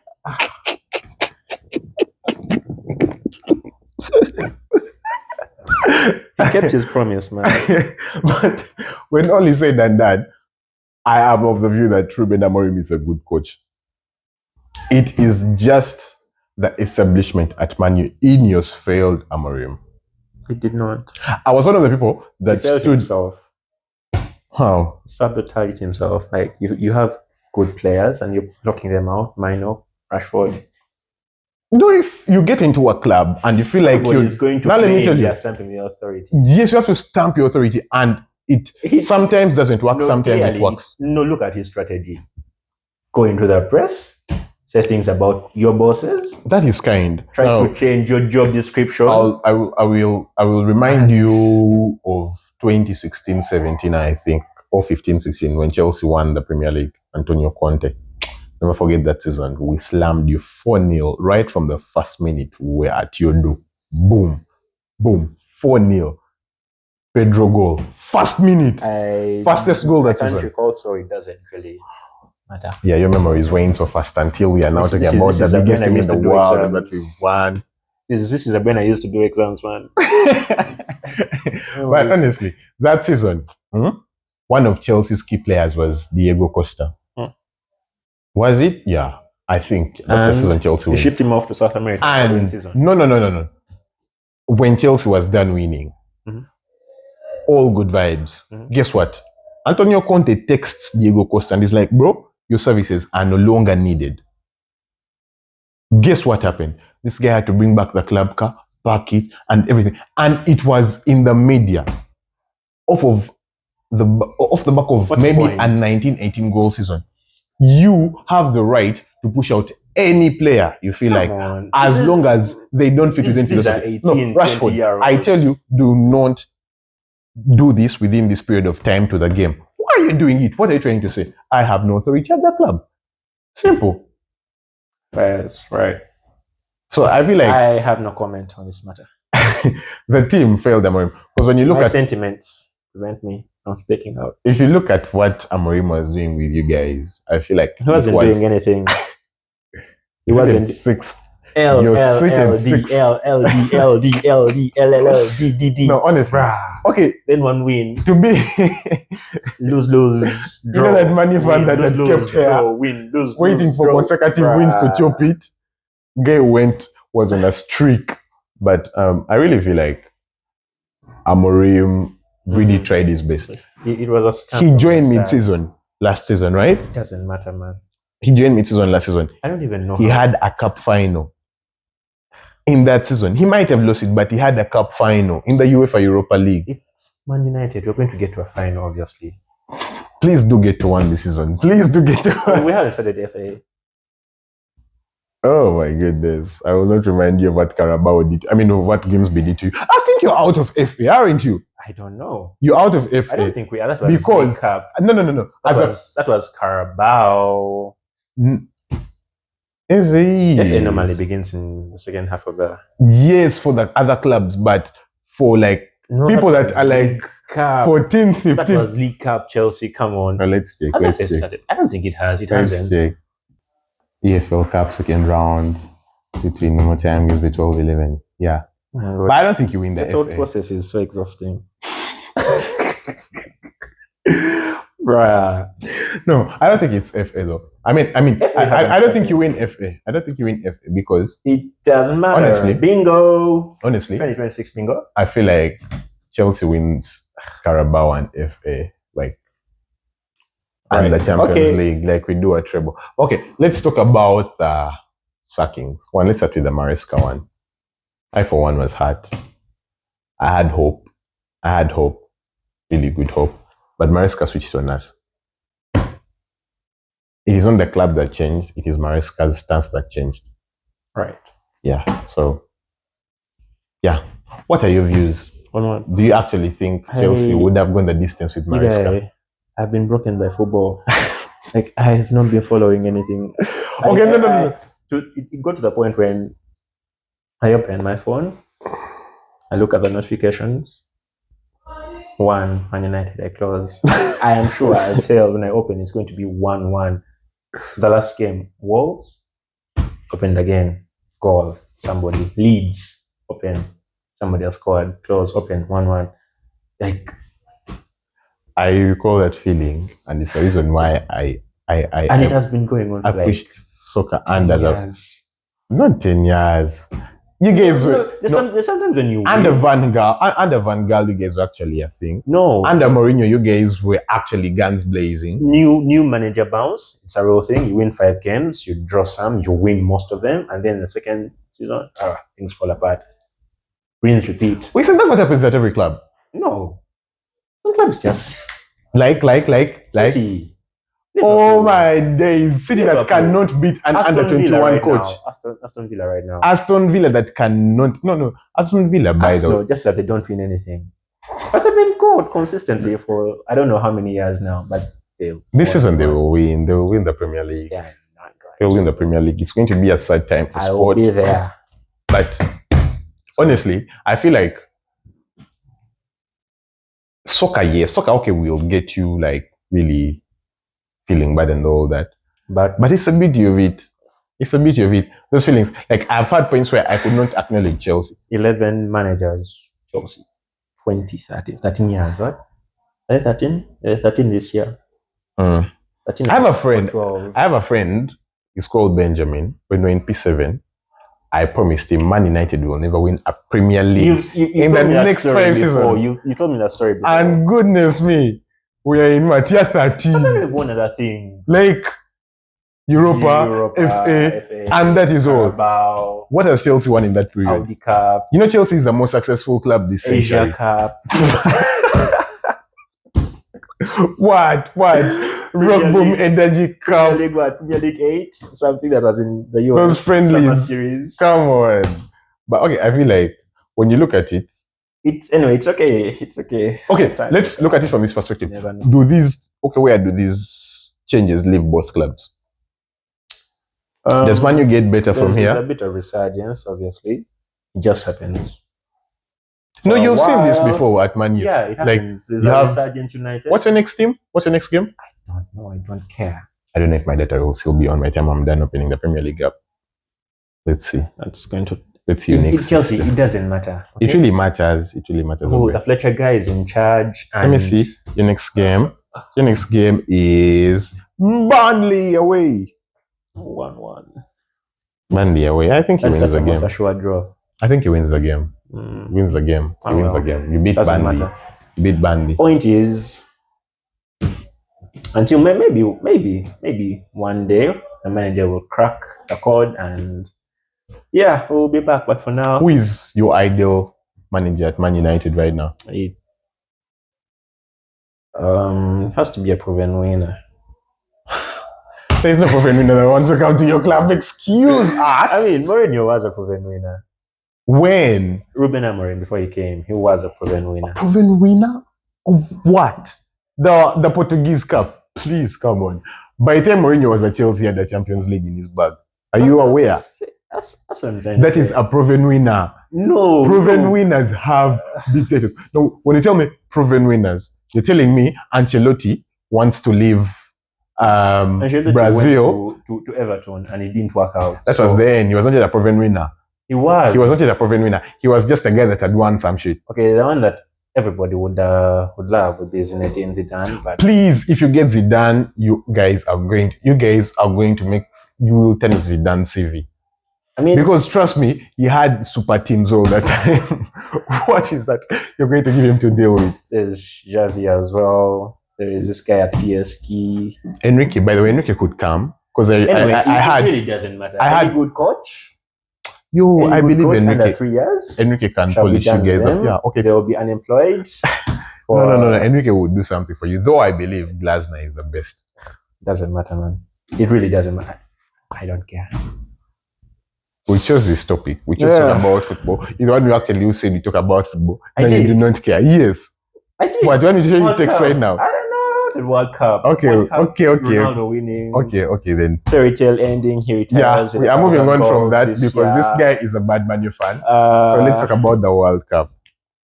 Yeah, this year is the year of the World Cup. First, as Africans, okay, we'll end it up one because there's no way we're not thinking. But yeah, Messi is not going to win.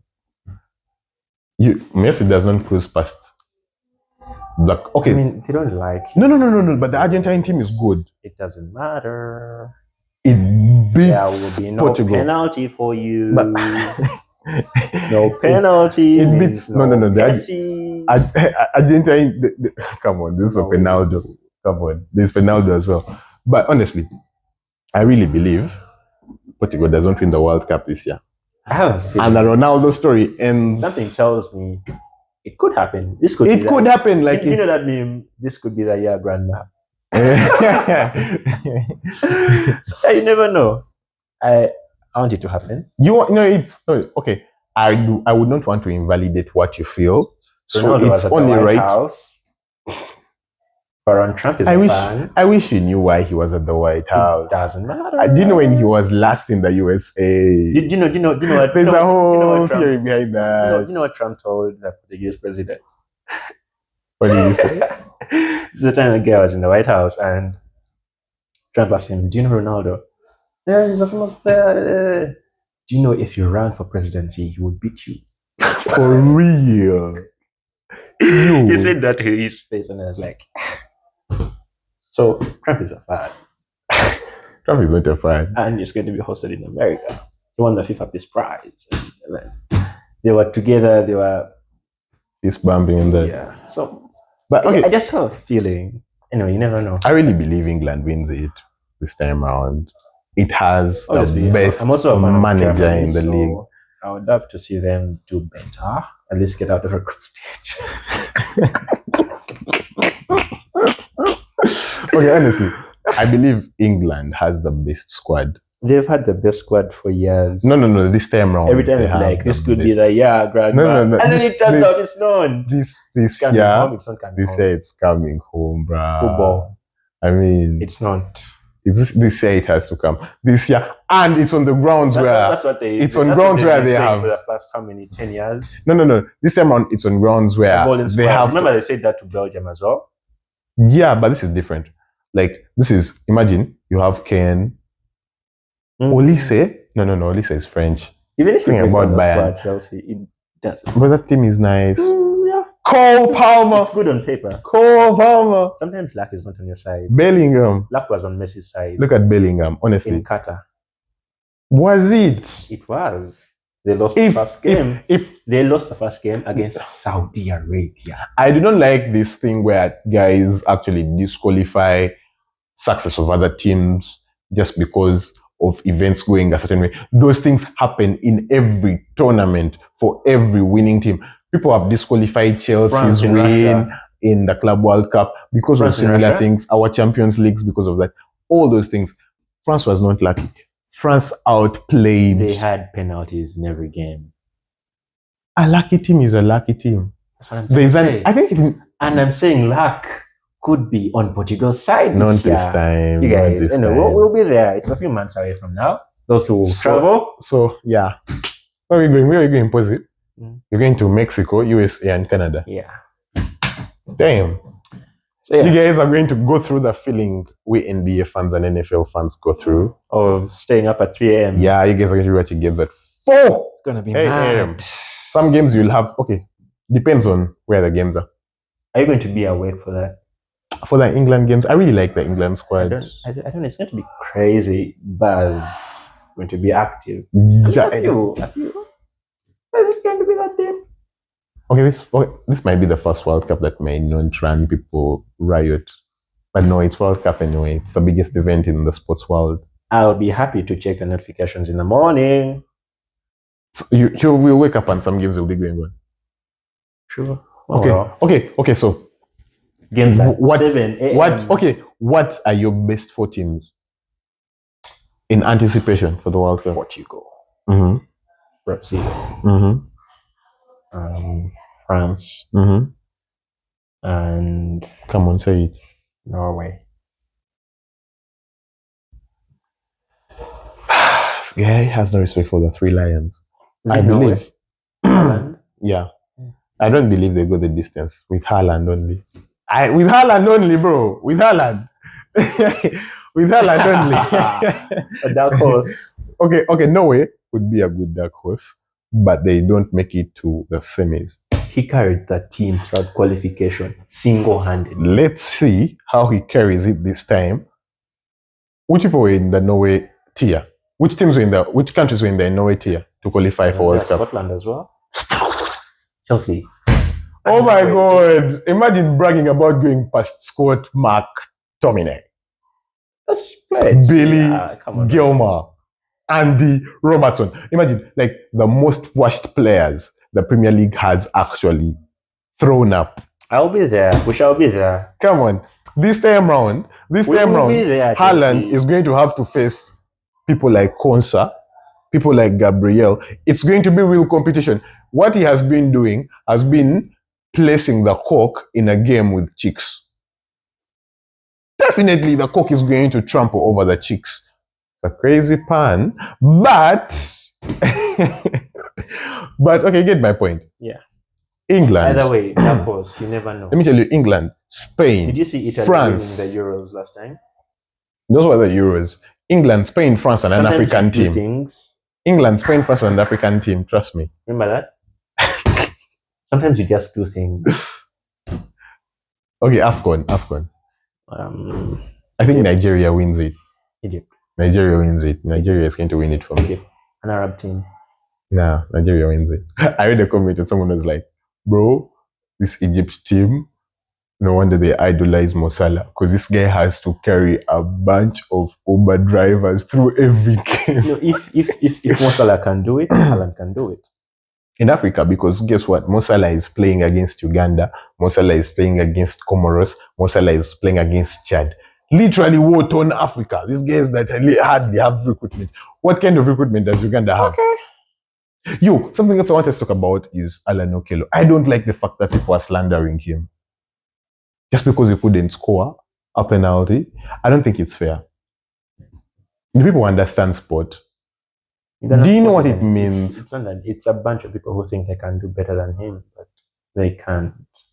I feel like Alan Okello generalized deserves. It's a few people on the internet. I don't like the people that have memed him. It's so nice. Guy is generational talent. We've not had a player that good in a It beat. happens. It also happened to the England players who missed penalties last time. Yeah, it's really unfair. And It's heartbreak, it's denial. if you're out there and you're making fun of Alan Okello, man, the joke is on you because he's representing you. We are so unpatriotic. People are sharing memes of, okay, I know people are saying, would tell me don't take that serious, but there's no reason you should be failing to claim your country even when it takes that L. Well, people are saying Uganda has lost. No, say that Uganda Queens lost. Not if some of us were taking alcohol. Your country, if your country went through, you would be glad it did. Oh, well. You guys were all praising those kids, the under 17s. I don't even know where they stopped. But once they did not go through, no one was singing about them. For Uganda generally, so everybody was excited. We stopped singing their praise when they did not go through. You don't celebrate a loss. You congratulate them upon the journey. They did. It was the first. You did good. You don't celebrate. It was actually a first. But did you ever watch a clip of them in a huddle? Like that team talk? No. People in a huddle and people had accents.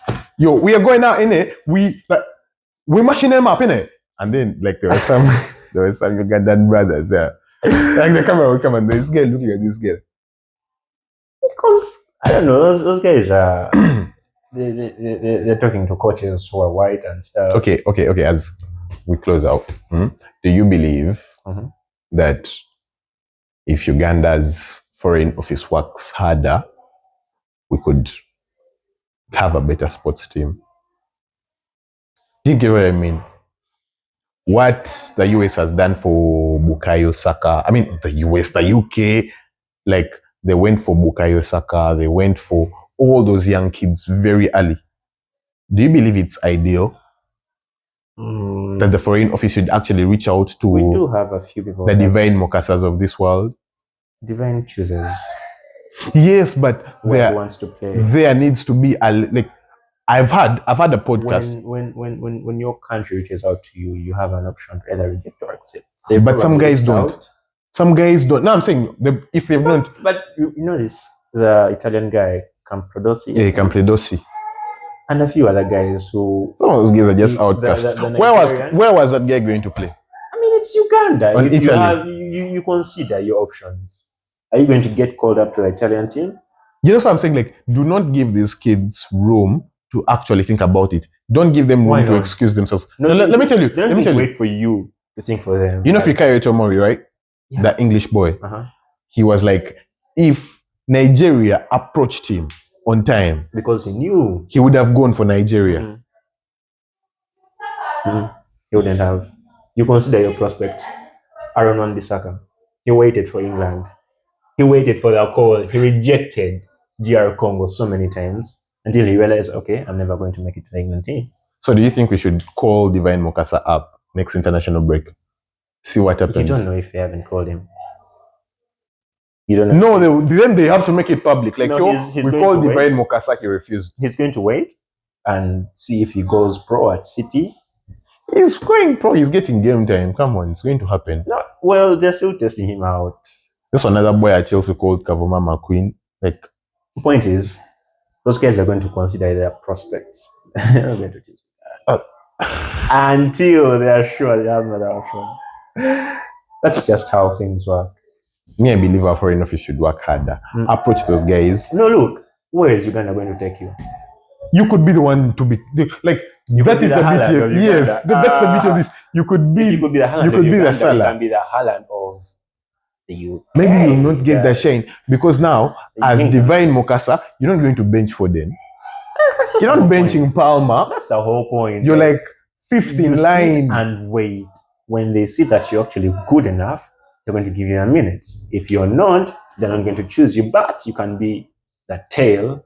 Would you rather be the head of a rat or the tail of an elephant kind of scenario?